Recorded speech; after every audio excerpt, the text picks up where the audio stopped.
Robert Falcon Scott was a man driven by deep ambition, national pride, and a profound sense of duty to his country and science. As the leader of the British Terra Nova expedition, 1910 to 1913, Scott aimed to be the first person to stand at the geographic South Pole, a goal that embodied both personal determination and the hopes of the British Empire. His journey, however, was fraught with critical challenges from the very beginning. Unlike his rival Roald Amundsen, who relied on dog sleds and Arctic-tested methods, Scott placed trust in a mixed approach that included motorized sledges, man-hauling, and Siberian ponies, animals wholly unsuited to the harsh Antarctic environment. The ponies quickly succumbed to the cold and exhaustion, forcing the men to rely more heavily on dragging heavy sledges themselves through deep snow and bone-chilling winds. These choices, though made with sincere intention, would later prove disastrous. Despite these hurdles, Scott's commitment to scientific research never wavered. His team conducted geological surveys and collected valuable data even amid the grueling trek. The race to the South Pole between Scott and Amundsen became one of the most dramatic tales in the annals of exploration. While Amundsen took a shorter route through the Axel Heiberg Glacier, Scott's team ventured through the more treacherous Beardmore Glacier. Progress was slow and punishing. Equipment failures, like the breakdown of motor sledges, compounded their difficulties. Blizzards halted their advance for days at a time, and carefully rationed food stores often proved insufficient for the brutal energy demands of the journey.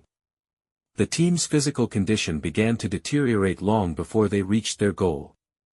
Yet despite the relentless adversity, Scott and his final polar party pressed onward, driven by courage and a resolve that few could match. On January 17, 1912, they arrived at the South Pole, only to find a black flag and a note left by Amundsen, who had beaten them there by over a month. The disappointment was profound, but Scott recorded it with stoic dignity in his journal, acknowledging the accomplishment of his rival while preparing for the arduous return journey. It was on the way back that Scott's expedition turned from tragedy to legend. The 5 men, Scott, Edward Wilson, Henry Bowers, Lawrence Oates, and Edgar Evans, were already weakened from the journey to the pole. Evans was the first to die, likely from a combination of injury and exhaustion. The remaining men trudged on, battling temperatures that plunged below -40°C, brutal headwinds, and the ever-growing effects of frostbite and malnutrition. Have you ever dreamt of pushing your limits and exploring the unknown? The race to the South Pole embodies the ultimate test of human resilience, and this video brings you closer to the incredible stories of courage, determination, and the unwavering spirit of adventure that drove these pioneers. The story of Antarctic exploration begins in the age of sail and imperial ambition, when the frozen southern continent was still an enigma shrouded in mystery. In the late 1700s, Captain James Cook became one of the first to venture into Antarctic waters during his second voyage, 1772 to 1775. Although he never sighted the mainland, his circumnavigation of the continent helped dispel the myth of a temperate southern land and proved that the region was dominated by treacherous ice fields and brutal weather. Cook's voyage laid the groundwork for future expeditions, sparking curiosity about this frozen frontier. By the late 19th and early 20th centuries, the motivations for exploring Antarctica became a blend of scientific discovery, national pride, and the enduring human desire to conquer the unknown. But the challenges were immense. Early explorers faced unimaginable hardships: freezing temperatures, limited navigation tools, inadequate clothing, and little knowledge of how to survive in polar conditions.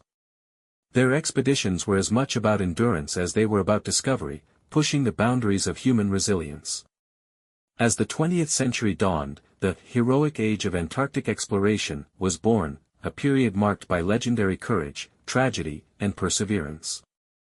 This era saw a dramatic shift in the intensity and ambition of polar expeditions. The ultimate prize was now clear: to be the first to reach the geographic South Pole. 2 iconic figures would dominate this narrative: Roald Amundsen of Norway and Robert Falcon Scott of Britain. Scott had already led the Discovery Expedition, 1901 to 1904, which advanced scientific understanding of the Antarctic region and demonstrated Britain's commitment to exploration. In contrast, Amundsen, a seasoned Arctic explorer, secretly changed his plans from heading to the North Pole to racing for the South when he learned of others' progress. The rivalry between Amundsen and Scott became symbolic of two different approaches, Amundsen's practical, experience-driven strategy, and Scott's more formal, traditional expedition style. Both men set off in 1910, Scott aboard the Terra Nova and Amundsen with his ship, the Fram, in what would become one of history's most gripping races of exploration. Roald Amundsen emerged victorious, reaching the South Pole on December 14, 1911. His success was the result of careful planning, a deep respect for nature, and a willingness to learn from indigenous Arctic cultures. Today, the South Pole is no longer a blank spot on the map but a dynamic center for cutting-edge scientific research, offering invaluable insights into the Earth's past, present, and future. Unlike the daring voyages of the heroic age, modern exploration in Antarctica is driven not by the quest for geographical firsts, but by the pursuit of knowledge. The icy continent now hosts a range of long-term research programs, many of which focus on studying climate change, glaciology, and atmospheric science. Antarctica's vast ice sheets contain climate records going back hundreds of thousands of years, trapped in layers of ancient snow. Scientists drill deep into these glaciers to extract ice cores, unlocking secrets about Earth's prehistoric climate and atmospheric conditions.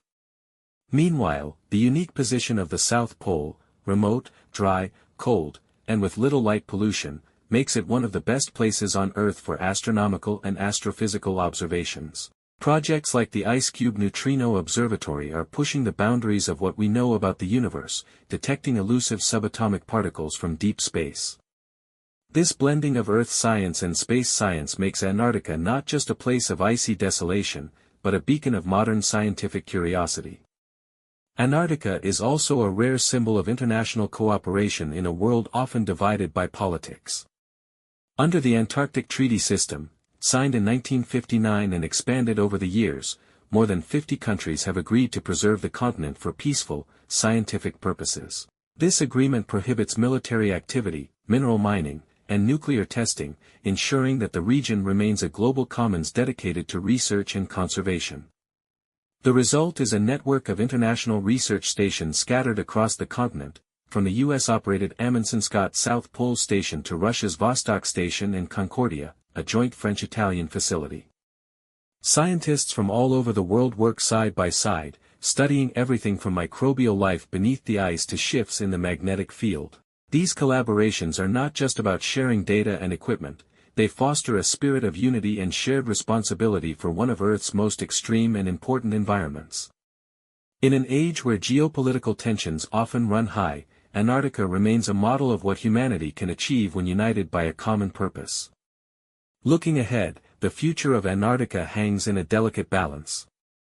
While technological advancements continue to make research safer and more effective, the continent faces unprecedented challenges. Climate change is already impacting the polar environment, with rising temperatures causing glaciers to melt at accelerating rates, contributing to global sea level rise and threatening delicate ecosystems.